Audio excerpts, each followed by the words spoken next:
जिन हाथों ने लल्लन टॉप की नींव रखी, जिस चेहरे ने उसे पहचान दिलाई और जिसे लोग लल्लन टॉप का सबसे बड़ा ब्रांड मानने लगे थे, आज वही सौरभ द्विवेदी लल्लन टॉप से बाहर हो गए। ऐसे में सवाल ये नहीं है कि सौरभ गए क्यों, सवाल ये है कि आखिर ऐसा क्या हुआ कि सौरभ रातों रात लल्लन टॉप छोड़ने को मजबूर हो गए। सौरभ के जाने के बाद कुछ लोग आंसू बहा रहे हैं, मानो सौरभ जैसा कोई था ही नहीं।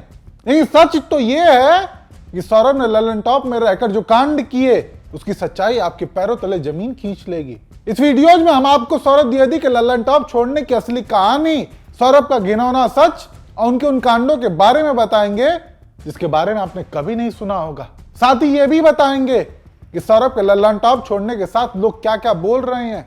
सौरभ द्विवेदी पर अपने साथियों के खिलाफ साजिश करने के आरोप लगे, स्क्रिप्ट चोरी से लेकर क्रेडिट हड़पने और पर्दे के पीछे लोगों का करियर खत्म करने का काम सौरभ द्विवेदी करते थे।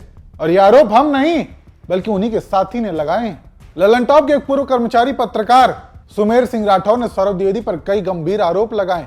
उन्होंने बताया कि कैसे वो लोगों को बुली किया करते थे, उनके आइडियाज को चुराते थे। लल्लन टॉप के पुराने कर्मचारी सुमेर सिंह ने बताया कि उन्होंने जब शुरू में लल्लन टॉप ज्वाइन किया था तो उनके अंदर एक अलग ही ऊर्जा थी। रोज सुबह सौरभ द्विवेदी उनकी मीटिंग लिया करते थे और उस वक्त सुमेर के द्वारा बताए गए आइडियाज का वो मजाक उड़ाते थे। हालात तो ये हो जाते थे कि सौरभ के मजाक के चक्कर में सुमेर को रोने की नौबत तक आ जाती थी। बुलिंग से परेशान होकर उसे ऑफिस के बाहर जाकर घंटों रोना पड़ता था। सौरभ ने सुमेर के साथ ऐसा एक बार नहीं बल्कि अनगिनत बार किया। सुमेर ने सौरभ पर आरोप लगाते हुए आगे भी और कई बड़े खुलासे किए हैं। उसने बताया कि एक बार सौरभ ने उनसे कहा कि कुछ नए आइडियाज लेकर आओ जिस पर काम किया जा सके, और सुमेर हमेशा की तरह आइडियाज लेकर आए भी, लेकिन सौरभ ने फिर उनका मजाक उड़ाया। और अगले ही दिन देखने को क्या मिलता है कि सुमेर के बताए आइडियाज पर सौरभ ने अपने करीबी कर्मचारी से स्टोरी करवा ली। यानी कि सौरभ द्विवेदी अब सुमेर के आइडियाज भी चुराने लगे थे। कई बार उनके आइडियाज को चुराकर दूसरों के नामों से इस्तेमाल किया गया। सुमेर ने सौरभ की जो सच्चाई बताई उसकी कहानी बहुत लंबी है, लेकिन मोटा मोटा समझे तो सौरभ ने सुमेर को इतना परेशान किया कि वह डिप्रेशन की स्थिति में आ गए। लल्लन टॉप में सुमेर की नौकरी के आखिरी 2 महीने इतने मुश्किल थे कि उन्हें आत्महत्या जैसे विचार आने लगे। हर चीज बुरी लगने लगी और उनका पुराना ट्रॉमा भी उभर कर सामने आ गया।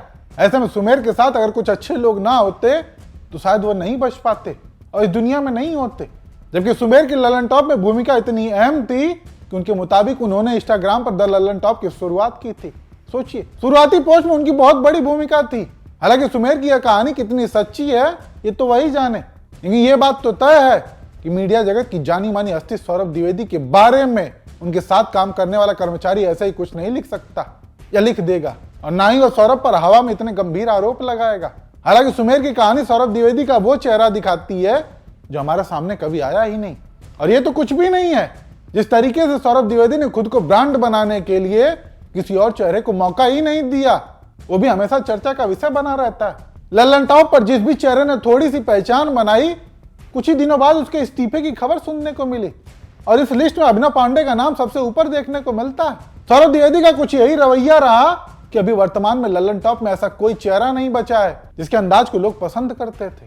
कहा जाता है कि सौरभ द्विवेदी ने खुद को आगे बढ़ाने की होड़ में उन सभी को दबाने की कोशिश की जो उनके रास्ते में रोड़ा बना करते थे। यही नहीं, खुद को ब्रांड बनाने के चक्कर में जिस सौरभ द्विवेदी को लोगों का इंटरव्यू लेते हुए देखा जाता था, उसी सौरभ द्विवेदी को इंटरव्यू देते हुए देखा गया, वो भी फिल्म इंडस्ट्री की एक जानी मानी हस्ती को, गिरजा ओक। कहा यहां तक गया कि इन्हें खुद सौरभ द्विवेदी ने हायर किया था। पूरा एक शो आयोजित करवाया जाता था जिसका नाम रखा गया घर जैसी बातें। इस कार्यक्रम का मकसद था कि लोग ज्यादा से ज्यादा सौरभ द्विवेदी के बारे में जाने। नहीं तो सोचिए कि जब देश में गंभीर मुद्दे पर सौरभ द्विवेदी जैसे पत्रकार को सरकार से सवाल करना चाहिए था, वहां वो घर जैसी बातें करते हुए पाए गए। और उनमें आई इस अंतर की सबसे बड़ी वजह मानी जाती है, जो हर जगह चर्चा में भी रही, वह अमित शाह के साथ खाने की टेबल पर हुई मीटिंग। कैमरे के पीछे बीजेपी नेताओं के साथ हुई मुलाकातों का असर लल्लन टॉप की खबरों में साफ देखने को मिलने लगा था। पहले वो जहां केजरीवाल की तस्वीर लगाकर सीधा सरकार से सवाल पूछा करते थे, वहां दिल्ली में सरकार बदलते ही उनका पूरा लहजा ही बदल गया।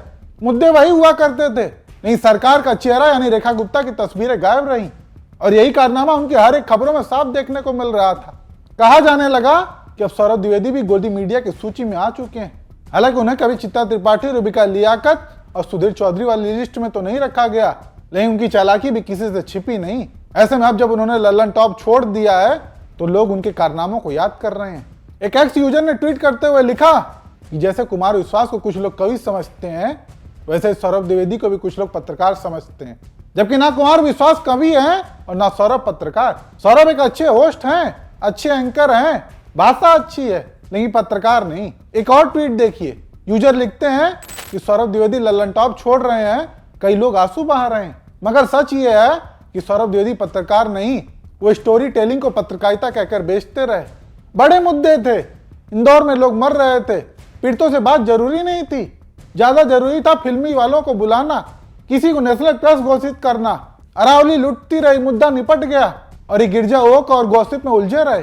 लल्लन टॉप कोई विकल्प नहीं था, वो ग्रे पत्रकारिता थी, गोदी पत्रकारिता का नकाब। इंडिया टुडे जैसे प्लेटफॉर्म का इस्तेमाल अपने चेहरे को बेचने के लिए किया गया, खुद को ब्रांड बनाया, अपने से बेहतर साथियों को पीछे छोड़ा और अब कहा जा रहा है कि अच्छा पत्रकार था। लोगों ने सौरभ द्विवेदी के कारनामों को याद करते हुए उन्हें अलग ही अंदाज में शुभकामनाएं दी। हालांकि ऐसे में एक सवाल बड़ा चर्चा का विषय बना रहा कि आगे क्या, सौरभ द्विवेदी का आगे का क्या प्लान है। तो इसको भी लेकर कहा जा रहा है कि जो पॉडकास्ट सौरभ द्विवेदी किया करते थे, उन्हीं फिल्मी कलाकारों और निर्माताओं से कैमरे के पीछे उन्होंने पूरी फील्डिंग सेट कर ली थी। उनका बचपन से जो सपना था फिल्मी दुनिया में किस्मत आजमाने का, उसके लिए उनका जोर ज्यादा रहता था और अब शायद उसी क्षेत्र में उन्हें किस्मत आजमाते हुए देखा जाए। ऐसे में आप दर्शक सौरभ द्विवेदी और उनकी पत्रकारिता को लेकर क्या सोचते हैं, अपनी राय कमेंट करके जरूर बताएं।